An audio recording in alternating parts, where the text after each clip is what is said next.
On va passer au petit 2. Donc, déroulement de la lactation. Petit b, déroulement de la lactation.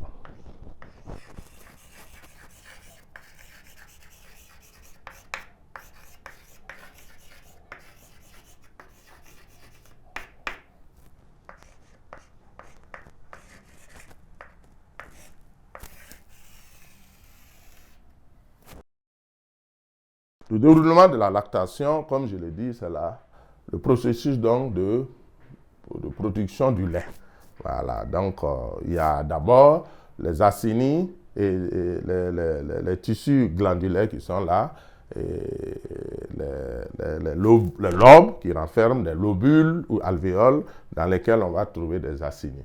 Donc il y a un processus pendant, j'allais dire, la grossesse, qui va donc stimuler les organes, donc notamment les glandes, sous l'impulsion donc de la progestérone et des estrogènes qui sont mis en place, et bien sûr qui vont être sous le contrôle de certaines hormones, notamment hormones hypothalamiques, hein, on parle de PIF et de PRF, donc prolactin releasing factor, qui va donc stimuler la sécrétion de prolactine, et prolactin inhibiting factor, PIF, qui inhibe la sécrétion de prolactine. Mais avant ça, il faut d'abord savoir que sous la stimulation d'estrogène ou de progestérone, le tissu glandulaire est mis en place. Il va être développé, le tissu glandulaire, et qui vont donc contribuer à mettre en place la structure saine, qui est l'usine dans laquelle donc le lait va être élaboré.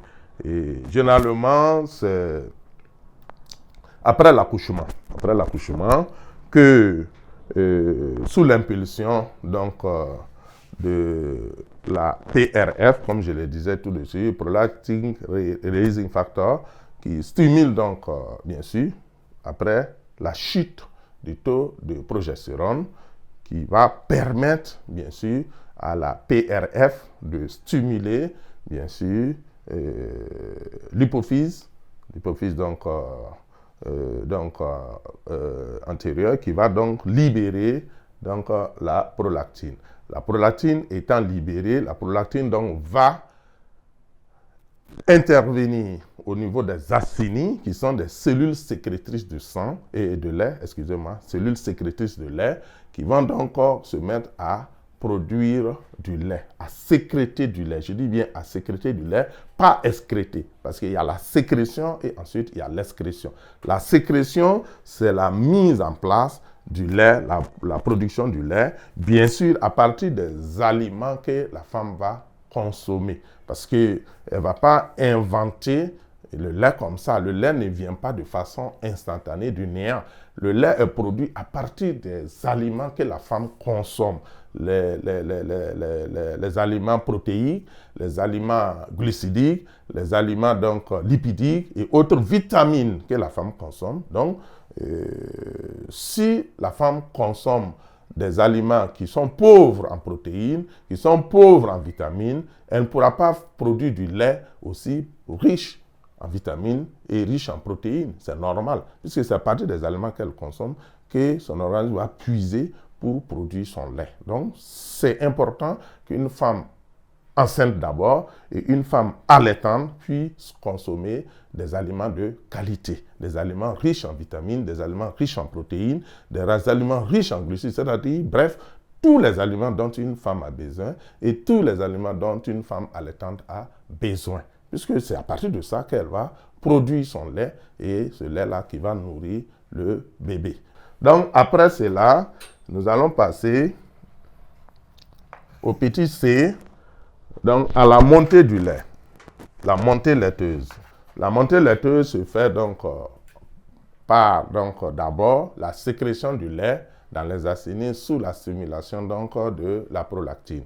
Donc le lait stagne dans les acinies et en attente, ça stagne.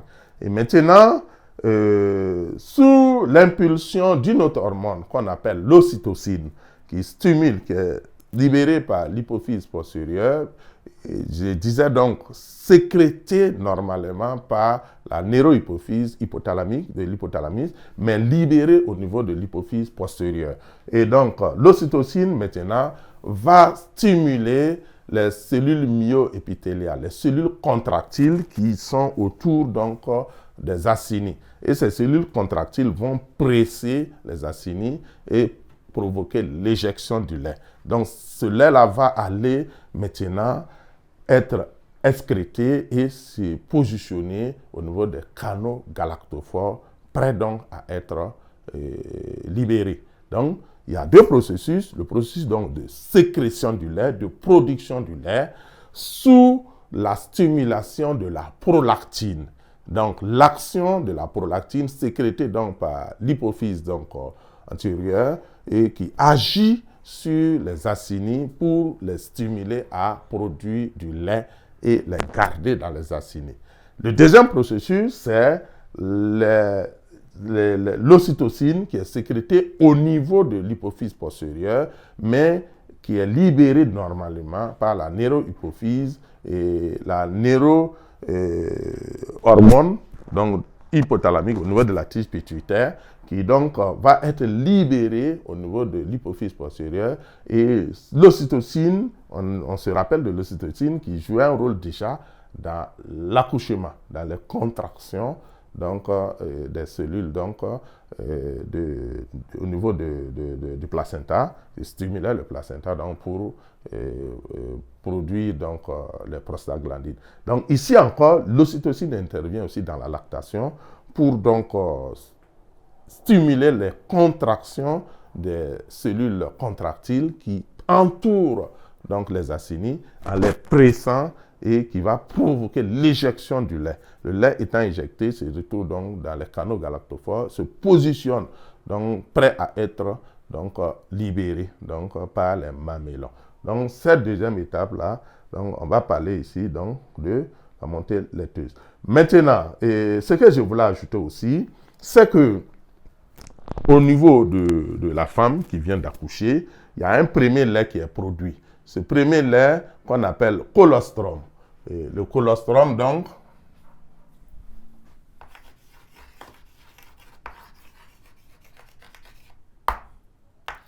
qui est un liquide jaune, qui est de couleur jaunâtre, et qui souvent est peut-être déconseillé.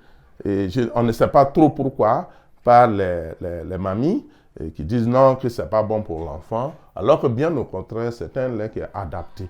Puisque ce qui est sûr, quand la femme va accoucher, elle va prendre souvent des heures, souvent des jours, sans même pouvoir produire du vrai lait. C'est le colostrum qui va être produit et qui n'est pas du véritable lait, mais qui est très riche en protéines et avec moins de glucides par rapport au vrai lait, mais avec des vitamines aussi, donc qui est adapté vraiment à l'alimentation du nouveau-né dès les premiers moments. Donc, c'est vraiment conseillé de laisser l'enfant consommer son colostrum, puisque c'est produit pour lui, donc qui est très bénéfique pour l'enfant. Et maintenant, par la suite, sous l'action donc de la prolactine, que le véritable lait va commencer à être produit. Ce temps de production varie d'une femme à l'autre. Il y a des femmes qui peuvent faire une journée, d'autres c'est des heures. À partir de ça, ça va commencer à être produit. Il y a d'autres aussi qui peuvent faire 2 jours. Mais par la suite, comme je l'ai dit, il faut mettre à la disposition de la femme tous les éléments dont son organisme a besoin pour produire du lait. Une femme qui est malnutrie, vous n'allez pas lui demander de produire du lait de qualité. Donc, quand la femme accouche, il faut bien sûr lui donner des aliments riches en protéines, des aliments riches en glucides. Et ce qu'on voit souvent dans les villages, des petits milles, on donne avec chose pour qu'elle puisse donc avoir la montée laiteuse et pouvoir nourrir son enfant. Ce qui est important.